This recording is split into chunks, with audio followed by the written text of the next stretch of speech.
Whether you've owned a Roku device for 2 days or 2 years, I'm willing to bet you aren't taking full advantage of everything it can do. Stick around and I'll show you how to get the most out of your Roku, whether it's a streaming box, streaming stick, or Roku TV.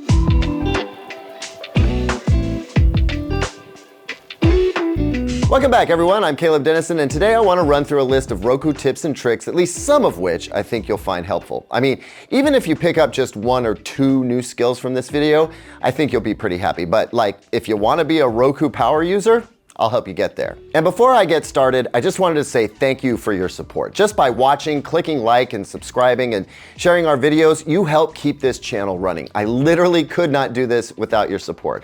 Also, if you have lingering questions, drop us a comment down below, and if I can't answer personally, we've got a great community of loyal viewers who have proven super helpful in the past. So hop on into the conversation, and I'll see you there. Okay, so I'm gonna start with some Roku features that are well advertised, but perhaps you just forgot about them. And then as we go along, we'll work our way into some of the hidden gems you may never have even known Roku offered. With that in mind, let's start with some tips on changing how your Roku looks and feels. First, reorder your channels or apps. If you didn't know, you don't have to just leave the apps in the order that they appeared when you first got started. Actually, by default, Roku has apps I've never used right up at the top, and apps I use all the time several clicks down.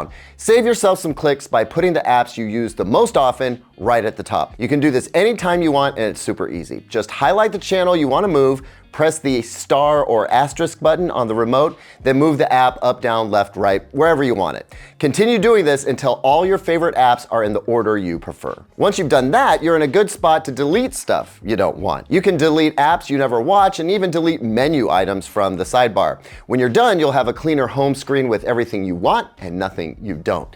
To delete apps, highlight the app, press the star key, and then select Remove App. To delete menu items off the sidebar, click Settings, then Home Screen, then select Hide on anything you don't want to see. And you can always undo this later. Now that we've got the home screen looking cleaner, we can change the theme or overall look of the home screen. To do this, click Settings, then Themes, and try one of the free themes available. This is fun to do around the holidays when Roku offers some seasonal themes to match the occasion. And as long as we're changing the home screen, we can change the screensaver too. Click Settings, then Screensaver to have a look at what's pre-installed on the Roku. Or what I like to do is go to the Screensaver channel and look at all the options there. If you dig the crackling fireplace look, that's available, among a ton of other cool options. A quick note here before we move on.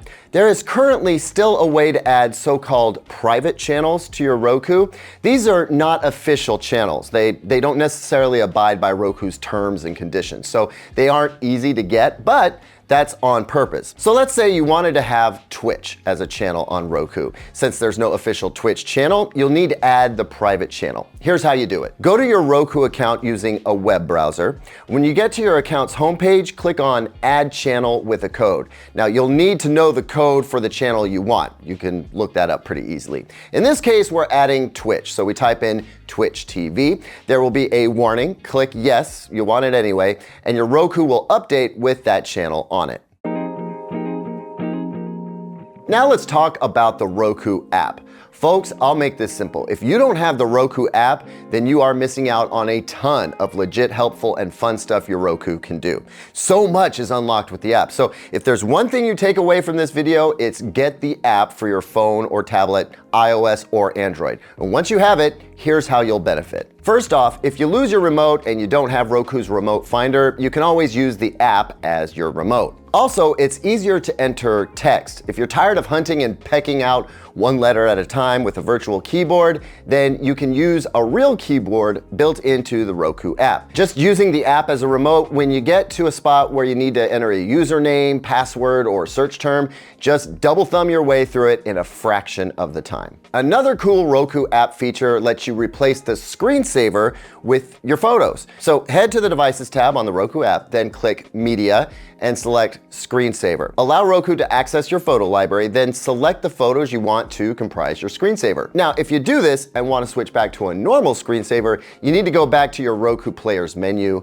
Click Settings, then Theme, then Screensavers, and pick what you'd like from there. Now let's talk about sharing content. While the Roku isn't a full-on Chromecast capable device, you can cast content to it from the YouTube and Netflix apps. So if you're watching something on your phone or tablet from Netflix or YouTube, click the little TV icon, and as long as you're on the same network as your Roku, you can cast the content to the Roku and continue watching on your TV. In addition to being able to cast content to your Roku, you can also screen mirror your device. Now, sometimes these two terms are used interchangeably, but to be clear here, screen mirroring is the process of showing exactly what's on your phone or tablet screen up on a bigger screen through the Roku. It's not just about playing music, videos, or photos. So if you're on Android, you're going to need to look up the instructions for screen mirroring for that Android device and go through that process, where at the end, you'll get to choose the Roku device as the mirroring device. As long as you're on the same network, you should have no problem. It's a bit easier if you're on iPhone or iPad though, so long as your Roku device supports AirPlay or AirPlay 2, and most of them do now.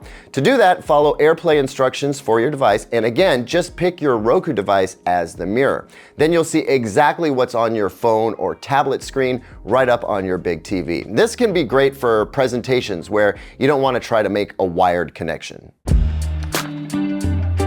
Now, those are all awesome Roku app tips, but my absolute favorite has to be the private listening feature. Now, you might have a Roku remote with a headphone jack built in so that you can just plug in a pair of wired headphones or earbuds and start listening that way. The problem is doing it this way will kill your remote batteries pretty quickly. So when I want to listen privately, I do it this way. What you want to do is use the Roku app for audio listening. This way you can use wired headphones or wireless headphones connected to your phone or tablet and listen to whatever you are watching on your Roku. This is great for when you want to watch TV with big, robust sound, but without disturbing anyone. I do it all the time. Next, I want to talk about privacy for a minute. Now, if you're the sort of person who will happily give up a personalized experience in favor of privacy, here's a couple things you can do. You want to go to Settings, then click Privacy, then click Advertising, and then click Limit Ad Tracking and make sure that the box is checked.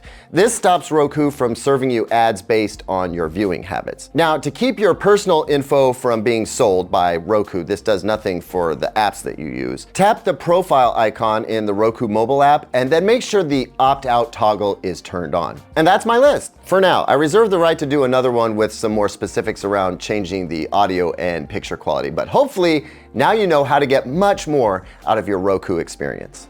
Thanks as always for watching, everybody. If you found this video helpful, let us know by clicking like and subscribe, and here's 2 other videos I think you'll like.